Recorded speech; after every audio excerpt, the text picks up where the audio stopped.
Hello, I'm Hannah from Hannah Books and Beauty, and today I'm going to do a quick review of this book here called Saga. This is volume 1. I finally gave into the craze and bought it. This is written by Brian K. Vaughan and it's illustrated by Fiona Staples. Now, first I just want to say what quick reviews is I'm going to be doing loads of these on my channel. These are just easier, where I'm going to talk about one book, do a very quick review instead of like long 10-minute videos on my channel. So let's talk about this book. This is about these two main characters here. They're from different planets. They end up having a child together and everyone thinks that's wrong because people from different planets and stuff shouldn't be intermixing, because what will happen to the child? You know, the child will be born deformed because he's got horns, she's got wings. What is this child going to be? And so what happens is they have to go on the run with their child, and they meet several people on the way, and there is 3, I'd say, different stories going on.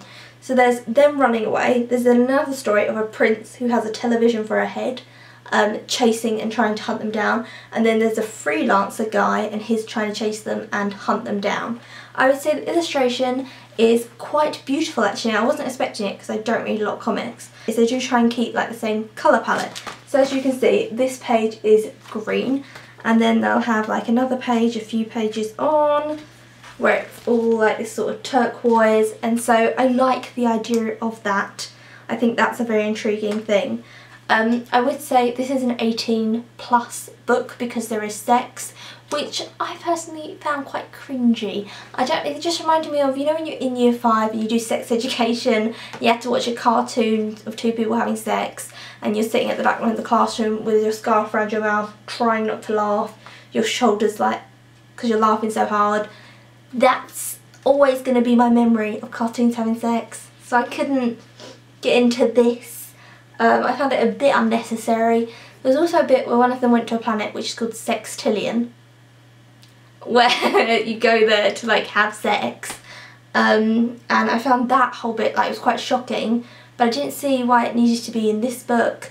But there is something about this book that keeps you reading. There is something that makes you just go, I literally can't stop. I need the other one now. I think is there 4 out at the moment? I'm not sure, but I'm like, I need the second one now. The ending was like, what? The ending was really, really good, because something happens at the end and I thought there's only a few more pages, how are they going to wrap this up? It's a cliffhanger ending. So you must realise that because it's going to be a series, you can't really read this in its entirety and leave it because it's on a cliffhanger, which may annoy some people. This is definitely worth picking up and giving it a read, but do bear in mind that it is a cliffhanger ending, so it's not a standalone book that you can just read.